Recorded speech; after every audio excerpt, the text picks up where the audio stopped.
নতুন রাঁধুনিরা কিভাবে ঘরে সুন্দরভাবে গুছিয়ে বিয়েবাড়ির স্বাদে বা ঈদ স্পেশাল সহজভাবে এই চিকেন রোস্ট রান্না করবে সেই রেসিপিটা নিয়ে হাজির হয়েছি। আসসালামু আলাইকুম সুপ্রিয় দর্শক, আজ আপনাদের সাথে আরও একটি দারুণ মজার চিকেন রোস্টের রেসিপি শেয়ার করছি। চলুন তাহলে দেখে নিয়ে যাক। কথা বলতে বলতে রেসিপিতে এসে ব্রয়লার মুরগির মাংসের রানের পিস অথবা লেগ পিস যেটাই বলেন সেটা নিয়েছি আমি 6 পিসের মতো, আর ভালোভাবে আগে থেকে কেটে পানি ঝরিয়ে নিয়েছি। আর এর মধ্যে 2 টুকরা লেবুর রস, সাথে লবণ আর হলুদের গুঁড়া দিয়ে একটু ভালোভাবে মাখিয়ে নিচ্ছি। এতে করে লেবুর রস আর লবণটা ভেতরে প্রবেশ করবে। একটা সাইডে ঢেকে 30 মিনিটের জন্য রেখে এবার আস্ত কিছু মশলা নিচ্ছি। এর মধ্যে রয়েছে গোলমরিচ, দারচিনি, জয়ত্রী, লবঙ্গ, এলাচ আর তেজপাতা। এবার সরাসরি আমরা চুলাতে চলে যাচ্ছি। চুলায় একটি প্যান আর সাথে দিয়ে দিচ্ছি তেল।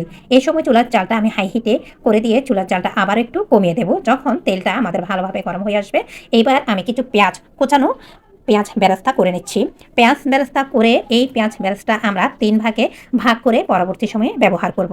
যখন মোটামুটি কিছুটা নরম হয়ে আসবে পেঁয়াজ বেরেস্তাটা আর এই ধরনের কালারটা ধারণ করবে, তখনই পেঁয়াজ বেরেস্তা আমাদের তেল থেকে উঠিয়ে নিতে হবে। এর থেকে বেশি বা কালো বর্ণ যদি ধারণ করে, পরবর্তী সময়ে পেঁয়াজ বেরেস্তার কারণে চিকেন রোস্টটা কালো হয়ে যাবে। এবার আমরা একটা মশলা তৈরি করে নিচ্ছি। এর মধ্যে হলুদের গুঁড়া, মরিচের গুঁড়া, ধনিয়ার গুঁড়া দিয়ে দিচ্ছি একটা শাহি মশলা। এই মশলাটায় জয়ফল, জয়ত্রী, বড় এলাচ, শাহি এলাচ, রাঁধুনি, তেজপাতা, মেথি ইত্যাদি মশলা, মানে 18 পদের আস্ত মশলা দিয়ে স্পেশাল মশলাটা তৈরি করেছি। তার ভিডিও আমি আমার ফেসবুক আর ইউটিউবে আপলোড করেছি, আপনারা চাইলে দেখে নিতে পারেন। এইবার প্রয়োজন মতো সব মশলা নিয়ে আমি কিছুটা পানি দিয়ে মাখিয়ে নেব। এই ধরনের গুঁড়া মশলা রান্নার আগে পানি দিয়ে এইভাবে একটু মাখিয়ে রাখলে এতে করে বাটা মশলার একটা ভালো ফ্লেভার আসে। তার আগে এর মধ্যে যে পেঁয়াজ বেরেস্তা করেছিলাম আমরা, সেখান থেকে 4 ভাগের 1 ভাগ দিয়ে দিলাম। দিয়ে কিছুটা দিয়ে দিচ্ছি পানি। এরপরে দিয়ে দেবো আর কিছুটা কিশমিশ। আপনারা চাইলে এই সকল উপকরণ মিক্সিয়ারে ব্লেন্ডও করে নিতে পারেন, আমি সেটা করছি না। ভালোভাবে মিশিয়ে এবার এই মশলাটা একটা সাইডে রেখে দিচ্ছি। এবার মশলাটা একটা সাইডে রেখে দিয়ে যে প্যানের মধ্যে পেঁয়াজ বেরেস্তা করেছিলাম, সেম প্যান আর তেলের মধ্যে আমরা আগে থেকে মেরিনেশন করা সেই চিকেনগুলি এইভাবে একটু হাই হিটে জাল করে 2টা সাইড হালকা পাতলা কিছুটা ব্রাউন করে নিচ্ছি।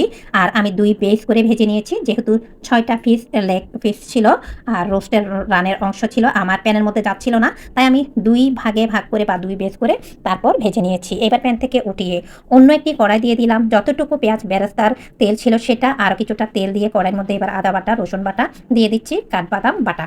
আপনারা চাইলে চীনাবাদাম বাটাটাও দিতে পারেন। এইবার আগে থেকে যে ধরনের আস্ত মশলা রেখেছিলাম সেই মশলাগুলি দিয়ে যতক্ষণ না পর্যন্ত এর ভালো কাঁচা ঘ্রাণটা চলে না যায়, ততক্ষণ পর্যন্ত চুলার জালটা কমিয়ে আমরা জাল করব। যখন কাঁচা মশলার ঘ্রাণ চলে গিয়ে তেলটা ছেড়ে আসবে, তখনই আগে থেকে যে মশলাটা আমরা পানি দিয়ে মিক্সড করে রেখেছিলাম সেটাও দিয়ে আর কিছুটা পানি দিয়ে অনবরত জাল করব। কিছুটা হালকা পাতলা কষিয়ে নেওয়ার পরে এর মধ্যে দিয়ে দিলাম 2 টেবিল চামচ পরিমাণ টক দই, 1 টেবিল চামচ পরিমাণ টমেটো সস। সসটা না দিলেও কিন্তু আজকের এই চিকেন রোস্টটা অনেক বেশি খেতে ভালো হয়। তো এবার আমি মোটামুটি মশলা থেকে তেল যখন আলাদা হয়ে আসবে, ভাবে কষিয়ে সমস্ত মশলার ঘ্রাণ চলে যাবে, সেই মুহূর্তে আগে থেকে ভেজে রাখা সেই চিকেন রোস্টগুলি দিয়ে ভালোভাবে মিশিয়ে নিচ্ছি। এর মধ্যে অল্প কিছু পানি দিয়ে দিচ্ছি, যে মিক্সিং বুলের মধ্যে আমরা চিকেনটা ভেজে রেখেছিলাম সেই মিক্সিং বুল ধুয়ে। এবার ঢাকা দিয়ে কিছু সময় রান্না করে স্বাদমতো বুঝে লবণটা দিয়ে দিচ্ছি। দিয়ে আবারও ভালোভাবে চুলার জালটা কমিয়ে মিশিয়ে নিচ্ছি। যেহেতু এটা গ্রেভি টাইপের একটা রান্না, তাই চুলার জালটা আমাদের একটু লক্ষ্য রাখতে হবে। হাই হিটে জাল করলে এতে করে হবে কি, মশলাটা পুড়ে চিকেন রোস্টের স্বাদ নষ্ট হয়ে যাবে। এইবার আমি আবারও এর মধ্যে দিয়ে দিলাম ঘন তরল দুধ, যেটা আগেই জাল করে রেখেছিলাম। দিয়ে আবারও ভালোভাবে মিশিয়ে নিচ্ছি। এইভাবে ধারাবাহিকভাবে স্টেপ বাই স্টেপ এক একটা মশলা দিতে থাকবো আর জাল করতে থাকবো। তো এবার আমি ভালোভাবে দুধটা দিয়ে চুলা জালটা মিডিয়াম হাই হিটে দিয়ে রান্না করতে থাকবো। আর এদিকে আরও একটি পেঁয়াজ বেরেস্তা, দুধ আর চিনি দিয়ে একটি মশলা তৈরি করে নিচ্ছি। আর এখানে আমি পাউডার দুধটা দিয়েছি, চিনি দিয়েছি আর পেঁয়াজ বেরেস্তা দিয়ে তারপর একটি মিশ্রণ তৈরি করেছি, এটা আমরা এর মধ্যে দিয়ে দিচ্ছি। যখন মোটামুটি আমাদের রান্নাটা শেষের দিকে, ওই মুহূর্তে আমাদের পেঁয়াজ বেরেস্তা, দুধ আর চিনিটা দিয়ে দিতে হবে। 1 টেবিল চামচ পরিমাণ দিয়ে দিলাম ঘি। আর কিছু সময় ভালোভাবে মিশিয়ে তারপর জাল করে এবার চুলা থেকে নামিয়ে নেব। আর চুলা থেকে নামানোর পরে এর গ্রেভিটা আরও বেশি ঘন হবে, যেহেতু আমরা চিকেনটা ভেজে নিয়েছি। এই তো মোটামুটি আমাদের এখন ভালোভাবে মিশিয়ে নেওয়া হয়ে গিয়েছে। আসলে এইভাবে স্টেপ বাই স্টেপ কাজ করলে প্রত্যেকটা কাজ নতুন অথবা পুরাতন রাঁধুনি কারো কাছে কিন্তু ঝামেলা হয় না। দিয়ে দিলাম নামানোর আগে কিছুটা কাঁচামরিচ, আর বিয়েবাড়ির টেস্ট আরও স্পেশাল ফ্লেভার পেতে এর মধ্যে দিয়ে দিলাম কয়েক ফোঁটা কেওড়া সুগন্ধি। দিয়ে এবার আরও ভালোভাবে একটু জাল করে নিচ্ছি। কেওড়া সুগন্ধি আর ঘিটা মাস্টলি দেওয়ার চেষ্টা করবেন। এতে করে এর স্পেশালিটা অনেক বেশি বেড়ে যাবে। আলহামদুলিল্লাহ এইভাবে কাজ করলে আপনার অসম্ভব সুন্দর। তাহলে ঈদ স্পেশাল অথবা বিয়েবাড়ির স্বাদে সহজভাবে বাসায় এইভাবে তৈরি করে নিতে পারেন। চিকেন রোস্ট এর মধ্যে দিয়ে দিলাম কিছুটা পেঁয়াজ বেরেস্তা। চিকেন রোস্ট রান্নার ক্ষেত্রে আমি প্রত্যেকটা কাজ অফ স্ক্রিনে ধারাবাহিকভাবে আগে থেকে গুছিয়ে রেখেছি, মশলাপাতি থেকে শুরু করে সবকিছু। আসলে এই ধরনের টিপসমূলক ভিডিওগুলি সহজভাবে যারা নতুন রাঁধুনি তাদের উদ্দেশ্যে বলা এবং শেয়ার করা।